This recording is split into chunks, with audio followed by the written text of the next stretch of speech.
Ken Angrok biasa disebut Ken Arok atau Sri Ranggah Rajasa. 1. Lahir di timur Gunung Kawi pada tahun 1182, wafat di Istana Tumapel, Kutaraja pada tahun 1227, adalah pendiri dari Wangsa Rajasa dan Kerajaan Tumapel yang lebih dikenal dengan nama Kerajaan Singhasari. Ia memerintah sebagai raja pertama bergelar Sri Ranggah Rajasa Batara Sang Amurwa Bumi pada tahun 1222. Ken Arok adalah putra dari Arya Gajah Para seorang Udana Blitar era Kerajaan Kediri. Arya Gajah Para merupakan keturunan Arya Wayahan dalam Manyeneng dari Kediri, Jawa Timur berdasarkan catatan babat Arya Gajah Para. Ken Arok lahir pada tahun 1182, sebagai putra Gajah Para, II, dari Campara, Bacem, Sutojayan, Blitar, dengan seorang wanita desa Pangkur, Jiwut, Nglegok, Blitar, bernama Ken Endok, II, III, Gajah, adalah nama jabatan setara, Wudana, pembantu Adipati, pada era Kerajaan Kediri, butuh rujukan, Gajah Para, telah meninggal dunia saat Ken Arok masih dalam kandungan. Pada saat ibunya dibawa ke Kediri, bayi Ken Arok dibuang di sebuah pemakaman, hingga kemudian ditemukan dan diasuh oleh seorang pencuri bernama Lembong, II. Ken Arok tumbuh menjadi berandalan yang lihai mencuri dan gemar berjudi, sehingga membebani Lembong dengan banyak hutang. Lembong pun mengusirnya. Ia kemudian diasuh oleh Bango Samparan, seorang penjudi dari desa Karuman, sekarang Garum, Blitar, yang menganggapnya sebagai pembawa keberuntungan.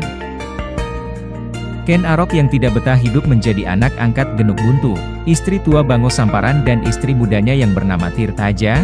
Istri muda Bango Samparan mempunyai 5 anak, yaitu Panji Bawo, Panji Kuncang, Panji Kunal, Panji Kenengkung dan yang bungsu wanita bernama Cucu Puranti. Kemudian bersahabat dengan Tita, anak kepala desa Siganggeng, sekarang Senggreng, Sumber Pucung, Malang. Keduanya pun menjadi pasangan perampok yang ditakuti di seluruh kawasan kerajaan Kadiri. Setelah itu, Ken Arok bertemu seorang Brahmana dari India bernama Lohgawe, yang datang ke tanah Jawa mencari titisan Wisnu.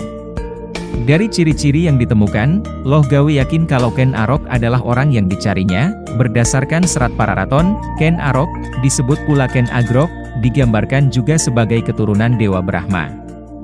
Hal ini secara simbolis menggambarkan perbedaan status sosial kognitif Ken Arok di kemudian hari dengan anak-anak seusianya pada saat itu. Lohgawe kemudian membawa Ken Arok ke Kadipaten Tumapel, sekarang Singosari, Malang, yaitu salah satu daerah bawahan Kerajaan Kadiri, yang saat itu dipimpin oleh seorang aku, setara camat zaman sekarang, bernama Tunggul Ametung. Atas bantuan Lohgawe, Ken Arok dapat diterima bekerja sebagai pengawal Tunggul Ametung. Ken Arok kemudian tertarik pada Ken Dedes, II, istri Tunggul Ametung yang sangat cantik. Apalagi Lohgawe juga meramalkan kalau Ken Dedes akan menurunkan raja-raja tanah Jawa. Hal itu semakin membuat Ken Arok berhasrat untuk menyingkirkan Tunggul Ametung dan merebut Ken Dedes, meskipun tidak direstui Lohgawe. Demi menjalankan ambisinya, Ken Arok membutuhkan senjata ampuh untuk membunuh Tunggul Ametung yang terkenal sakti.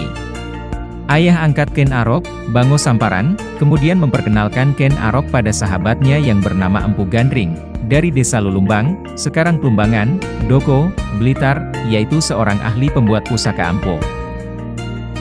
Atas permintaan Ken Arok, Empu Gandring sanggup membuatkan senjata yaitu sebilah keris pusaka dalam waktu 1 tahun. Ken Arok yang tidak sabar, 5 bulan kemudian datang mengambil pesanan. Empu Gandring menolak memberikan keris yang belum sempurna tersebut. Akhirnya keris itu direbut Ken Arok dan ditusukkan kepada Empu Gandring sampai tewas. Dalam sekaratnya, Empu Gandring mengucapkan kutukan bahwa keris itu nantinya akan membunuh 7 orang penguasa, termasuk Ken Arok sendiri dan keturunannya. Setelah kembali ke Tumapel, Ken Arok menjalankan rencananya untuk melenyapkan dan merebut kekuasaan Tunggul Ametung. Mula-mula ia memberikan keris pusakanya pada Kebo Hijo, rekan sesama pengawal. Kebo Hijo dengan bangga memamerkan keris Empu Gandring sebagai miliknya kepada semua orang yang ia temui, sehingga semua orang mengira bahwa keris itu adalah milik Kebo Hijo.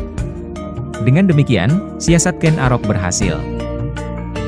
Malam berikutnya, Ken Arok mencuri keris pusaka itu dari tangan Kebo Hijo yang sedang mabuk arak.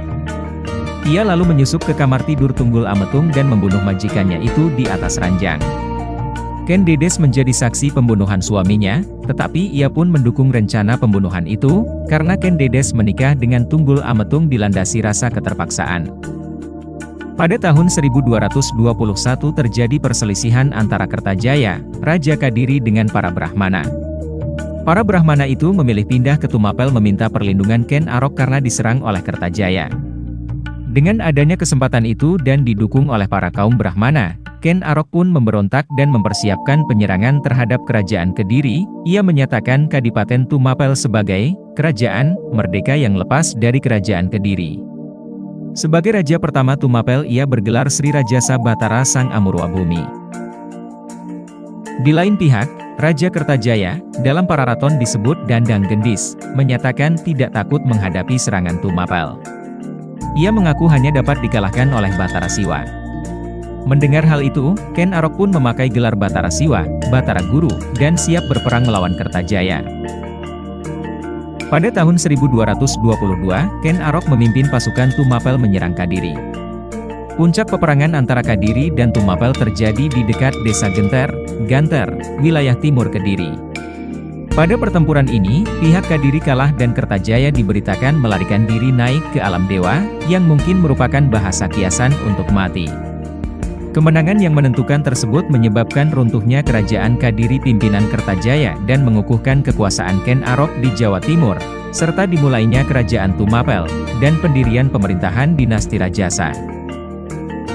Setelah Mahisa Wong Ateleng beranjak dewasa, Ken Arok mengangkat Mahisa Wong Ateleng sebagai penguasa Kediri.